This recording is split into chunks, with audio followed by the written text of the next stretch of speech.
Super speciality hospital তৈরি হবে না। মানুষ জানতেন রাতারাতি পশ্চিমবঙ্গে কর্মসংস্থানের সুযোগ বৃদ্ধি হবে না, কিন্তু তারপরেও মানুষ মমতা বন্দ্যোপাধ্যায়কে ভোট দিয়েছিলেন। মমতা বন্দ্যোপাধ্যায় মানুষকে বিশ্বাস করাতে পেরেছিলেন যে সিপিএম হারতে পারে, সিপিএম কে হারানো যেতে পারে, সিপিএম হারতে চলেছে, দিদি থেকে দিদিমা হয়ে যাবে, কিন্তু ক্ষমতার পরিবর্তন হবে না। বামফ্রন্টের বিকল্প উন্নততর বামফ্রন্ট, আমরা এই স্লোগান শুনে অভ্যস্ত ছিলাম। কুচবিহার থেকে কাকদ্বীপ পর্যন্ত সিপিএম মানুষের সামনে দাঁড়িয়ে বলেছে যে বড় লোকের বিরুদ্ধে গরিবের লড়াইকে জোরদার করতে হবে।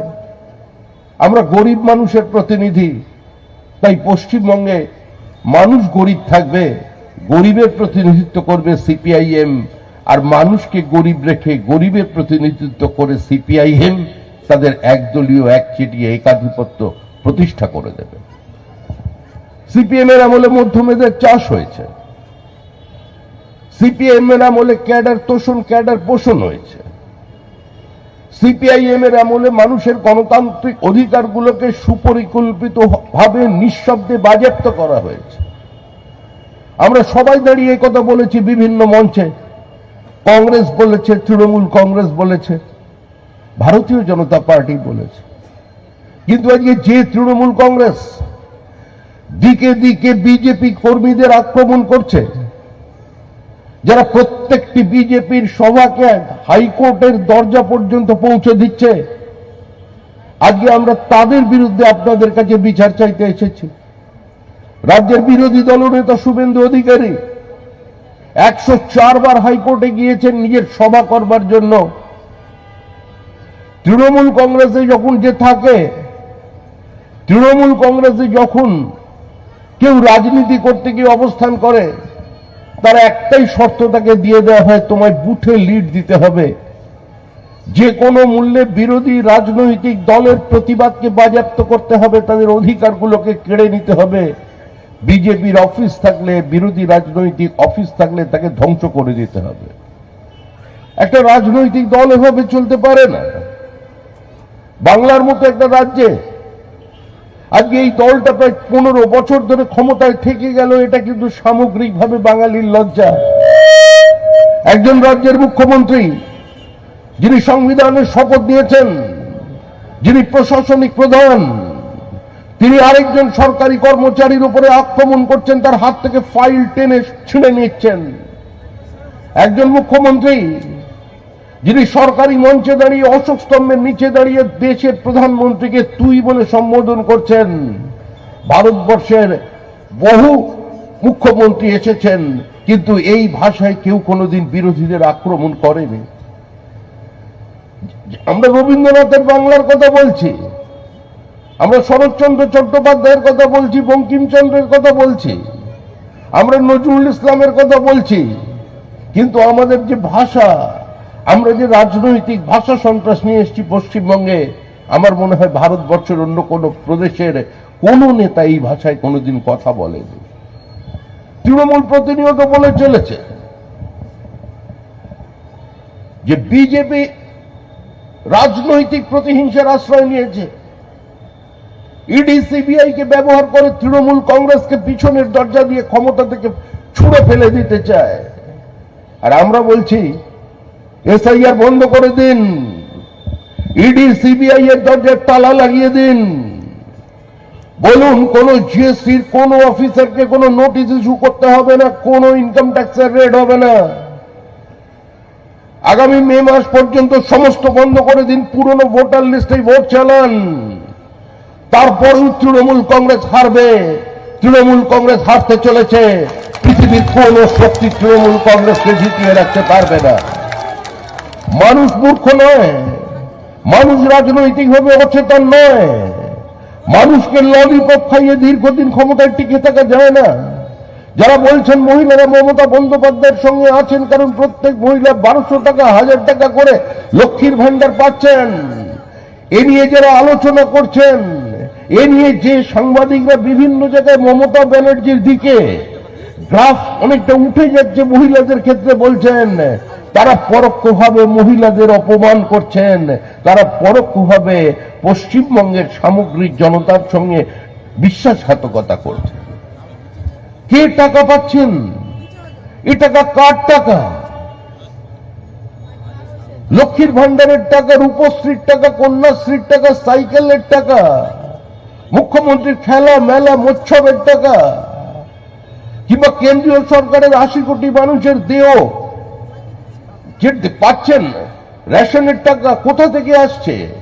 প্রধানমন্ত্রী আবাস যোজনা, প্রধানমন্ত্রী গ্রাম সড়ক যোজনা, 65টার বেশি কেন্দ্র থেকে আসা সোশ্যাল ওয়েলফেয়ার প্রজেক্টের টাকা কার টাকা? এ টাকা আপনার টাকা, এ টাকা আমার টাকা, এ টাকা প্রান্তিক মানুষের টাকা, আপনাদের দরিদ্র মানুষের টাকা। যে টাকা আপনারা প্রত্যক্ষ বা পরোক্ষ করের মধ্যে দিয়ে আজকে তুলে দিয়েছেন রাজ্য কিংবা কেন্দ্রের কোষাগারে, আপনাদের টাকা আপনাদের কাছে ফিরে আসার মাঝখানে এসে অন্তরায় হয়ে দাঁড়িয়ে পড়েছে তৃণমূল কংগ্রেসের প্রাতিষ্ঠানিক দুর্নীতি। কেন্দ্র সরকার, দেশের প্রধানমন্ত্রী এই যুক্তরাষ্ট্রীয় ব্যবস্থাকে শক্তিশালী করবার জন্য, এই যুক্তরাষ্ট্রীয় ব্যবস্থাকে আরো সফল করবার জন্য, প্রতিযোগিতামূলক করবার জন্য তিনি বারবার প্রচেষ্টা করছেন, বারবার রাজ্যে আসছেন। কেন্দ্র সরকার বলছে আমরা টাকা দিতে চাই, নরেগার কাজ বন্ধ, টাকা নেই। কেন টাকা নেই? বলছেন কেন্দ্র দিচ্ছে না। কেন্দ্র কেন দিচ্ছে না? বলছেন আমরা হিসাব দিচ্ছি না। সরকার বলছে আমরা টাকা নেব, টাকা নেওয়া আমাদের অধিকারের মধ্যে পড়ে, কিন্তু হিসাব দেওয়াটা আমাদের অভ্যাসের মধ্যে পড়ে না। পরিযায়ী শ্রমিক আজকে পশ্চিমবঙ্গে 1 নম্বর জায়গায়। পরিযায়ী শ্রমিক ছাড়া আজকে পশ্চিমবঙ্গকে নাকি নতুন করে চেনা যাচ্ছে না। যার সামান্যতম একটু আর্থিক সঙ্গতি আছে সে উচ্চ মাধ্যমিকের পরে রাজ্য ছেড়ে ভিন রাজ্যে চলে যাচ্ছে পড়াশোনা করতে। অর্থাৎ শ্রমিক পরিযায়ী, ছাত্র পরিযায়ী, শিল্পপতিরা পরিযায়ী, এখান থেকে পুঁজি ভিন্ন রাজ্যে সরিয়ে নিয়ে চলে যাচ্ছেন। মুখ্যমন্ত্রীর পাশে মঞ্চে দাঁড়িয়ে যারা বলছেন ডেস্টিনেশন অফ বেঙ্গল, যারা দাঁড়িয়ে বলছেন এত ভালো শিল্প বান্ধব পরিস্থিতি আর কোনোদিন আগে তৈরি হয়নি, সেই মুখ্যমন্ত্রীর পাশে যারা দাঁড়িয়ে বিজিবিএস এর মঞ্চে বলছেন তাদের 9 বছরের ব্যালেন্স শিট দেখুন, তারা টাকাটা ভিন রাজ্যে সরিয়ে নিয়ে চলে গেছেন। আবার এখন তো বিদেশ থেকে সবকিছু হচ্ছে। আমরা রবীন্দ্রনাথ বলেছিলেন দূরকে আপন করিবার সবচেয়ে প্রকৃষ্ট উদাহরণ হইল নিকট হইতে দূরে যাওয়া। আর আমাদের মুখ্যমন্ত্রী তো রবীন্দ্রনাথকেও চ্যালেঞ্জ জানিয়ে দিয়েছেন বিশ্বভারতীর পরিবর্তে বিশ্ব বাংলা বিশ্ববিদ্যালয় তৈরি করে একদম শান্তিনিকেতনের ওরা বুকের সামনে দাঁড়িয়ে তিনি করে দিয়েছেন। উনি বলছেন কি যে দূরকে নিকট করিবার সবচেয়ে প্রকৃষ্ট ওই উদাহরণ হলো দূর থেকে নিকটে আসা। যার জন্য আমাদের এখানে একজন বড় ক্রিকেটার আছেন যিনি তার একদম ক্যারিয়ারের শুরুতে স্টেপ আউট করে 6 মারতেন, বাউন্ডারির বাইরে বল পাঠিয়ে দিতেন। ওনাকে কোথা থেকে ধরে নিয়ে গেছে ইউরোপে, বলছে তুমি বল ছুঁড়ে এখন ক্রিজের মধ্যে ফেলো। সে আবার ওখানে গিয়ে বলল আমি শিল্পপতি, আসলে আমি তো ক্রিকেট খেলতাম, আমার বন্ধু ব্যবসাটা করত, আমার বন্ধু লোহা বানাতো আর আমি স্টেপ আউট করে 6 মারতাম, সময় পাইনি কারখানায় যাবার, আমি কারখানায় করব। কোথায় কারখানা? মুখ্যমন্ত্রী তো ওখানে নারকল ফাটাতে গেলেন না, প্রদীপ জ্বালাতে গেলেন না। এই ধাপ্পা, এই মিথ্যাচার কতদিন চলবে বাংলার মানুষের সঙ্গে? সিঙ্গুর এবং নন্দীগ্রামের আন্দোলন সারা ভারতবর্ষে একটা ভুল বার্তা পাঠিয়ে দিয়েছিল। একটা সরকারের মুখ্যমন্ত্রী, একটা রাজ্যের শাসক দলের মন্ত্রী যদি একটা শিল্প তাড়িয়ে সেখান থেকে দাঁড়িয়ে ভিক্টরি সাইন দেখায় আর আবির খেলে, সে রাজ্যে আর যাই হোক কোনো শিল্পায়ন সম্ভব নয়। আজকে এগুলো পশ্চিমবঙ্গের মানুষকে বুঝতে হবে, উত্তরবঙ্গের মানুষকে বুঝতে হবে। আর আমিও তো সিনিয়র সিটিজেন হয়ে গেছি। আমি তো সেই ছাত্র জীবনের ছাত্র রাজনীতি থেকে শুনছি একটাই স্লোগান, বঞ্চিত উত্তরবঙ্গ, অবহেলিত উত্তরবঙ্গ, পিছিয়ে পড়া উত্তরবঙ্গ। কে বলেনি? কংগ্রেস বলেছে, আরএসপি বলেছে, ফরওয়ার্ড ব্লক বলেছে, সিপিএম সিপিআই বলেছে, তৃণমূল বলেছে, বিজেপি বলেছে। সমস্ত নেতার মুখে একটাই স্লোগান, পিছিয়ে পড়া উত্তরবঙ্গ। কিন্তু উত্তরবঙ্গের চোখের জল মোছাতে কে এগিয়ে এসেছে? এগিয়ে এসেছেন আমাদের রাজ্যের মুখ্যমন্ত্রী। আমি বিরোধী দল করি বলে কোনোদিন সত্যের অপলাপ করতে পারবো না। মুখ্যমন্ত্রী বলছেন কি যে কেন কষ্ট করে শিলিগুড়ির মানুষ, জলপাইগুড়ির মানুষ, কুচবিহারের মানুষ, রায়গঞ্জ বালুরঘাটের মানুষ কলকাতায় যাবে? কেন তারা মন্ত্রীর সঙ্গে দেখা করতে রাইটার্সে আসবে? কেন মানুষের এত কষ্ট উত্তরবঙ্গের? ওদের এখানে আসতে হবে না, মন্ত্রীরাই তোমার দরজায় পৌঁছে যাবে। অর্থাৎ একদম মোহাম্মদ পর্বতের কাছে পৌঁছে যাবে। ভেবে দেখুন, তৈরি করলে নামগুলো খুব সুন্দর, উত্তর কন্যা। একদম নিয়ম করে সেখানে নাকি মন্ত্রী বসবে। ওখানে মন্ত্রী বসার সঙ্গে সঙ্গে কে বসবে? তার সঙ্গে আমলারাও বসবে। উত্তরবঙ্গের বাজেটে কত টাকা ধার্য করেছেন? কেউ কোনোদিন আওয়াজ তুলেছেন? কেউ কোনোদিন বিদ্রোহ করেছেন? আপনি একজন তৃণমূল কংগ্রেস বিধায়কের নাম বলুন, একজন উত্তরবঙ্গের তৃণমূল কংগ্রেসের সাংসদের নাম বলুন, একজন তৃণমূল কংগ্রেসের মন্ত্রীর নাম বলুন, কাউন্সিলরের নাম বলুন, যিনি কোনোদিন মুখ্যমন্ত্রীর সামনে দাঁড়িয়ে, বিধানসভায় দাঁড়িয়ে বলেছেন যে উত্তরবঙ্গের জন্য যে টাকা তোমরা বরাদ্দ করছো এই টাকায় জল গরম পর্যন্ত সম্ভব নয়। আজ পর্যন্ত উত্তরবঙ্গে যত টাকা বরাদ্দ করা হয়েছে উত্তরবঙ্গ উন্নয়নের নামে, সর্বাধিক খরচা হয়েছে একবারই 41% টাকা, তার বেশি খরচা করতে পারেনি। গড়ে খরচা হয় 21% থেকে 24% টাকা।